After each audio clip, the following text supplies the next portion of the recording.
I'm George from Classic and Lakewood Vehicles, and here's our guide to the Nissan Leaf from 2011 to 2017.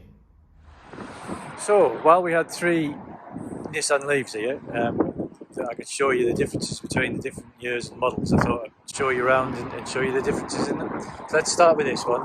So this one's a little bump on the front, but it's a very early one. This is a 2012, but the 2011s, 2012s are the same. Some of them kind of sat around for a while, and you can get these early models registered in 2013. So if you're looking at 2013 cars, be careful. The big giveaways on an early car that makes them stand out is that they've all got beige interiors, they've got a light interior, they've all got an electric parking brake. What you'll find on the later ones, if I just show you, the one that's at the end of the line is a 2013, which these are the ones that start getting made in Sunderland. The earlier ones were made in Japan. These ones don't have that. I'll keep on jumping backwards and forwards between the two, so you haven't got that there. Your parking brake's actually down under the dash, it's a foot brake. So that's one of the first giveaways. These are the early ones. Now, the other thing that you can tell, you can't really tell much externally on them, but the beige interior and the electric parking brake are a dead giveaway. The other thing, if you see pictures of them, if you look under the bonnet, they're different under the bonnet as well. So I'll just pop the bonnet there. Oh, I haven't. Just go back and open the bonnet up. But this is another thing. The charge flap release on a later one isn't a pull here, it's a button up the top here. So that's the bonnet pull, which is in the same place as is on the other ones. So as you can see there, that's the top of the motor. Now what they did was, this is the motor and inverter at the front. And I'll show you that in the boot, this is where they put the charger. The stuff's in the back of one of these. You've got this big hump, and that's actually where other stuff is. Now on the 2013s, what they did was, we'll come back to this one, and I'll show you. So as I mentioned before, there's that button to push the charge flap. The bonnet release is in the same place. What you'll see is that this one looks different. So this one's actually got the charger and everything built into the on top of the motor. So that doesn't have the big bump in the rear of the boot. I'll show you in this one, because this is an Ascent. So you see when you open the boot up on this one's got a spare wheel built into it, so it doesn't work the same. I'll show you in this one. You'll see you haven't got that big, you've got much lower floor.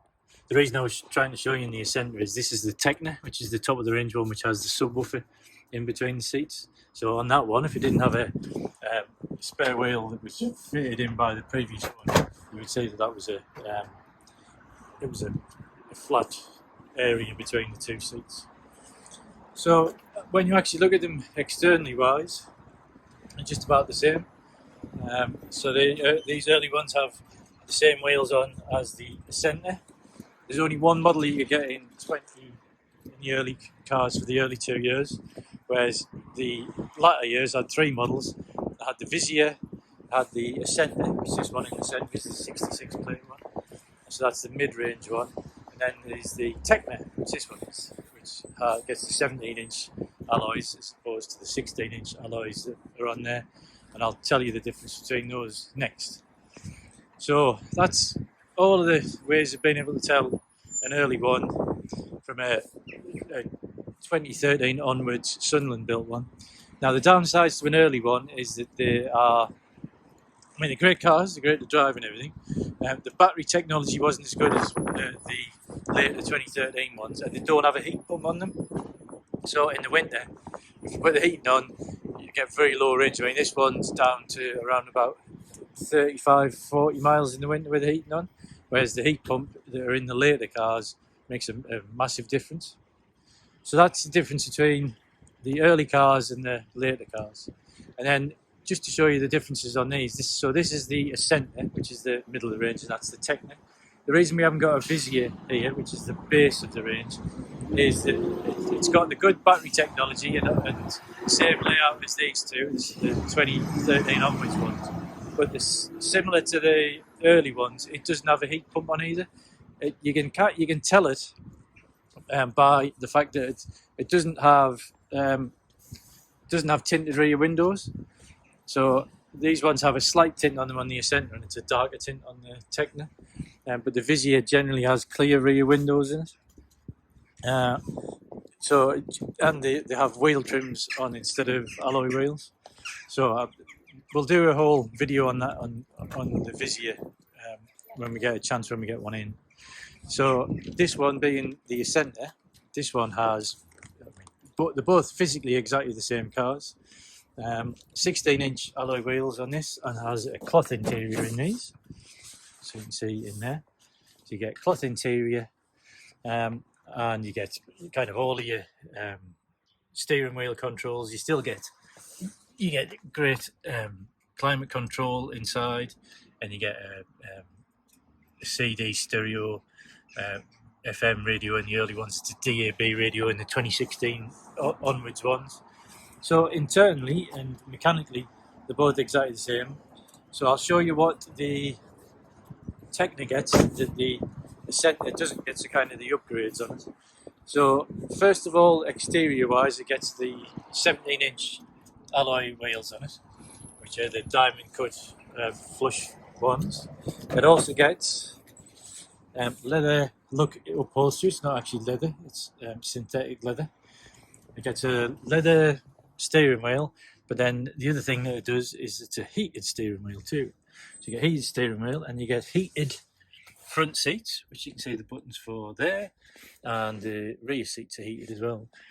The stereo looks exactly the same as it does in the Ascenter, but as I mentioned earlier in the video, it comes with a Bose stereo, which is custom made for the Leaf because it's lower power consumption, so it uses less of the battery, and that gives you a lovely sound. That's the subwoofer in there. So the main differences between a Techno and an Ascenter are those: the wheels, the leather interior, heated steering wheel and heated seats, and the Bose stereo as well. They also get heated mirrors in them as well. So that's the difference between the two. So there you go. That's the kind of the three Nissan Leaf models. They all look very similar. Some people call them Mark 1 for the very early ones, and then Mark 2 for the later ones, and then the new shapes get called Mark 3s. But then other people call these ones just Mark 1s, and the later ones Mark 2s. So there's a little bit of confusion between the two. But basically, that's the kind of the cut-off. The early ones were 2011, 2012.